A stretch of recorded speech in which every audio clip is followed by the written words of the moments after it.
SK04. Saya Bita Dewi Sumaningsih dengan NIM 2024 SIK09. Dan saya Andika Stianto dengan NIM 2024 SIK005. Aku Muhammad Arkan dengan NIM 2024 SI019. Saya Andriani Imam Caksono NIM 2024 SI006. Oke, kita lanjut untuk presentasinya ya teman-teman. Baik, oke teman-teman, kelompok kami itu mengambil tema mengenai sistem prediksi jumlah pengunjung gunung berbagus berbasis algoritma linear regression dan juga Gaussian tree. Selanjutnya,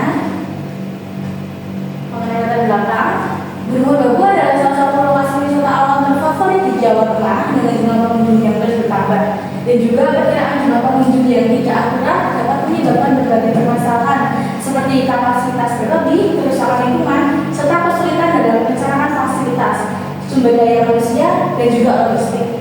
Maka diperlukan sebuah sistem prediksi jumlah pengunjung yang berbasis data untuk mendukung pengelolaan pariwisata secara lebih efisien.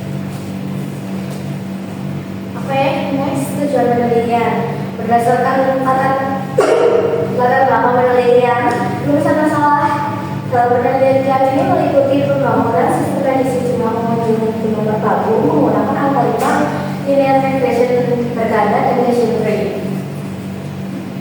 Penentuan algoritma dengan performa prediksi terbaik serta pemanfaatan sistem prediksi dalam optimalisasi pengelolaan pariwisata.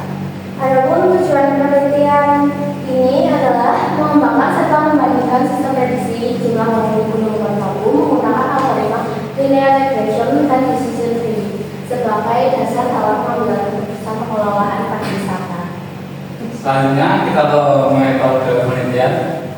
Kita melakukan pendekatan dengan metode kuantitatif dan eksperimental. Kita mengambil data dari kunjungan dari tahun 2019 hingga 2023. Kita akan variabel prediktor tahun ini X1, bulan X2, musim X3, dan status hari X4. Kita membagi data 80% untuk data pelatihan dan 20%-nya untuk data pengujian. Dengan melakukan evaluasi dengan model MAE, RMC, dan MAPE dan R kuadrat. Selanjutnya Pembahasan di mana terdapat tren penurunan rata-rata pengunjung sekitar 12,5% setiap tahunnya. Jumlah pengunjung tertinggi terjadi pada musim panas dan hari-hari libur, meningkatkan 2 hingga 3 kali lipat. Untuk linear regression-nya, untuk R2-nya hasilnya 0,505, kemudian untuk MAPE-nya 10%, berhasil mengurangi kesalahan dalam prediksi karena MAPE ini berarti kesalahan prediksinya minim, kecil, jadi bagus untuk dilakukan prediksi. Dan untuk hasil dari Gaussian tree-nya itu menghasilkan perhitungan R kuadratnya itu 0,92 dan juga MAPE-nya itu 33,84%. Dan itu terbukti lebih efektif dalam menjelaskan variasi dalam data.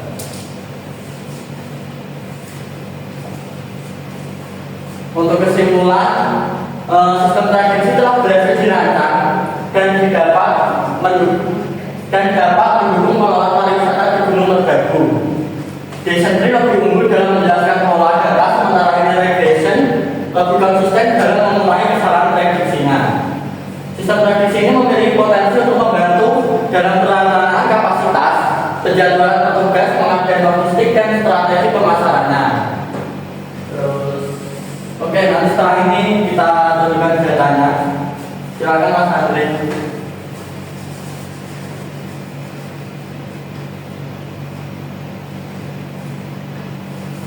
Nah, saya untuk linear regression saya jelaskan perhitungannya.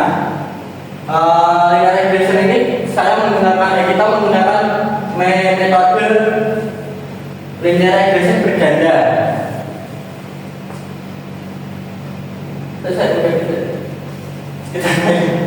Untuk langkah pertamanya kita mencari data dulu, kita menentukan mana variabel independen dan dependennya. Untuk yaitu jumlah pengunjung ini.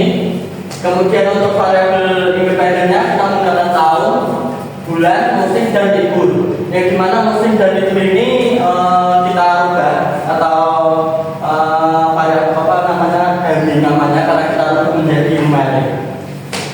Kemudian yang keduanya kita bagi dulu dari data 60 itu tadi kita bagi dulu menjadi dua bagian. Saya ingin naikkan ke Mas Andri. Nah dari 60 data ini kita bagi menjadi dua bagian yaitu 80% dan 20%. Naikkan. Nah, ini untuk data 80%-nya yang dimana data 80% ini kita gunakan untuk menentukan atau membuat modelnya. Bisa dilihat, bisa ke atas Andri. Nah, ini untuk tabel bahan penyiasat saja. Naik lagi Mas Andri.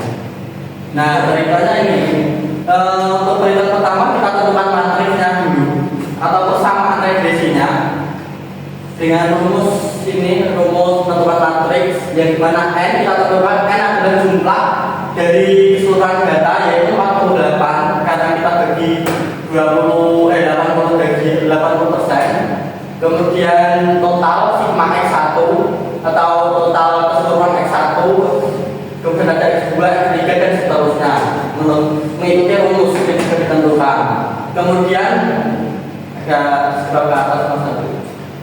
Dari hasil itu kita tentukan nilai B koefisiennya dengan rumus B1 sama dengan delta A 1 bagi delta A yang menghasilkan B1 nya 8 ini jadi 800.000 sekian, kemudian B2 nya negatif 400 sekian, B3 nya dan seterusnya. Kemudian kita gunakan rumus model persamaan regresinya yaitu Y sama dengan B1 plus B2 X1 plus B3 X2 kemudian B4 X3 tambah B3 X4 sama dengan. Nah model yang ditentukan yaitu dimana B1 nya ini 800 sekian, kemudian kita implementasikan di sini semua.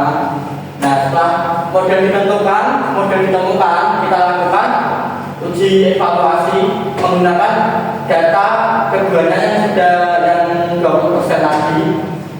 Kita gunakan untuk prediksi uji cobanya yang dimana menghasilkan prediksi 6.000, 3.000, 2.000 dan seterusnya karena kita untuk evaluasi. Naik Mas Andri. Jadi rumus untuk evaluasinya, evaluasi rumus model regresinya untuk rumus RMSE atau main absolute error enggak ada langsung ini aja, rumus RMSE aja langsung. Yang dimana ini total error dikuadratkan, kemudian hasilnya 11.604 pengunjung. Kemudian untuk menentukan keduanya yaitu itu rata-rata dulu, rata-rata y-nya dulu, kemudian hitung errornya, error kuadrat keduanya, naik Mas Andri. Nah baru kita gunakan rumusnya yaitu 1 kurangi SSE per SST dibagi SST. Ditemukan nilai R2-nya 0,505.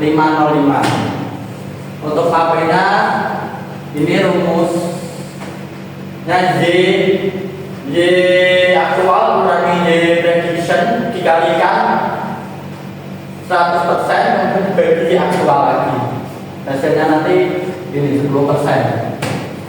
Sampingnya Mas Andri.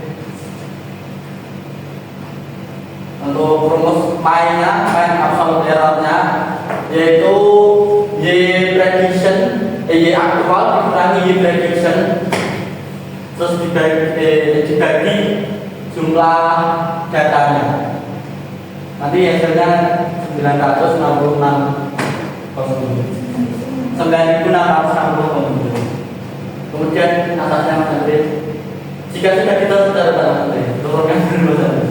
Jika sudah ditemukan AP-nya 10%, berarti ini kesalahan prediksinya karena minim kesalahan. Jika dirasa sudah baik, bisa dipergunakan untuk melakukan prediksi. Nah, ini untuk data tahun 2024 dan 2025 yang dimana data ini yang akan kita prediksi jumlahnya karena belum ada belum ada informasi resmi bahwa total keseluruhan dari 2024 dan 2025 berapa pengunjung. Mungkin itu saja. Kemudian Kita lanjut untuk perhitungan Shopee. untuk perhitungan decision tree itu menggunakan dataset yang sama, dia menggunakan sama linear regression. Jadi untuk dataset yang dipakai itu dari tahun 2019 sampai 2023. Nah, untuk perhitungan decision tree itu bisa dilihat dari jumlah pengunjungnya. Itu kan dari jumlah pengunjung itu kan masih acak ya. Dia belum bisa diambil nilai prediksinya. Di decision tree itu langkah-langkahnya itu kalau ingin mencari nilai prediksi itu dengan cara di split atau dikelompokkan atau bisa juga dipisah. Nah, lanjut ke decision tree. Nah, untuk split yang pertama untuk mencari nilai prediksinya itu saya mengambil split dari hari libur, dari pengunjung hari libur. Jadi pada tahun pengunjung hari libur pada tahun 2019, 2021, misalnya nanti pengunjung libur tahun 2023, nah 2020 sampai 2022. Jadi dari semua tahun itu saya ambil dari hari liburnya. Nah, dari split yang pertama dari hari libur itu mendapatkan hasil jumlah pengunjung yang masih bervariasi. Jadi nggak bisa diambil nilai prediksinya. Jadi kalau nggak bisa harus di split ke split 2. Untuk yang split 2 itu bisa.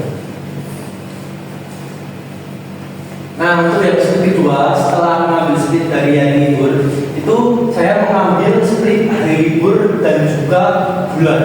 Untuk bulannya dari hari libur yang diambil dari tahun 2019 sampai 2023 itu cuma ada 3 bulan, yaitu bulan ke-7 yaitu bulan Juli, bulan 12 yaitu bulan Desember, dan juga bulan 1 Januari. Nah, dari ketiga bulan ini kalau kita lihat dari data jumlah pengunjung yang rentangnya itu nggak terlalu jauh, itu ada di bulan Desember. Maka perhitungan berhenti pada split hari libur ditambah bulan 12 atau bulan Desember. Lalu dari data bulan 12 dan juga hari libur ini saya mengambil nilai rata-rata pengunjungnya, yaitu dengan hasil 11.943 orang. Dari rata-rata pengunjung ini menjadi angka prediksi untuk decision tree regresi pada perhitungan ini. Nah, jadi untuk dari data yang di Excel tadi itu bisa dibuat pohon keputusan. Untuk pohon keputusan dari kasus yang tadi atau berita yang tadi itu yang pertama itu pada bagian root node itu split pertama itu apakah hari libur. Saya tadi mengambil hari libur. Nah, karena saya mengambil libur, jadi pada bagian split yang tidak libur itu tidak dilanjut ke node selanjutnya, tapi saya melanjut ke node yang libur atau weekend. Nah, dari node yang libur weekend itu dilanjut lagi ke node bulan atau selanjutnya node 3 itu belum ditambahinnya. Jadi itu node 3 yaitu bulan Januari, Juli, dan juga Desember. Nah, dari ketiga bulan ini saya tidak lanjut pada bagian Januari dan Juli, tapi saya mengakhirinya pada bulan Desember. Nah, pada bulan Desember itu disebut leaf node atau daun yang terakhir. Nah, dari daun itu nanti bisa diambil nilai prediksinya.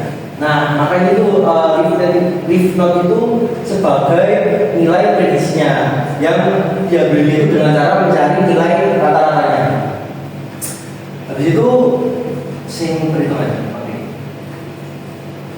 Nah, dari perhitungan ini itu mendapatkan mappingnya itu 33,84%. Yang artinya ini presentasi ini terbilang cukup untuk perhitungan decision tree ini.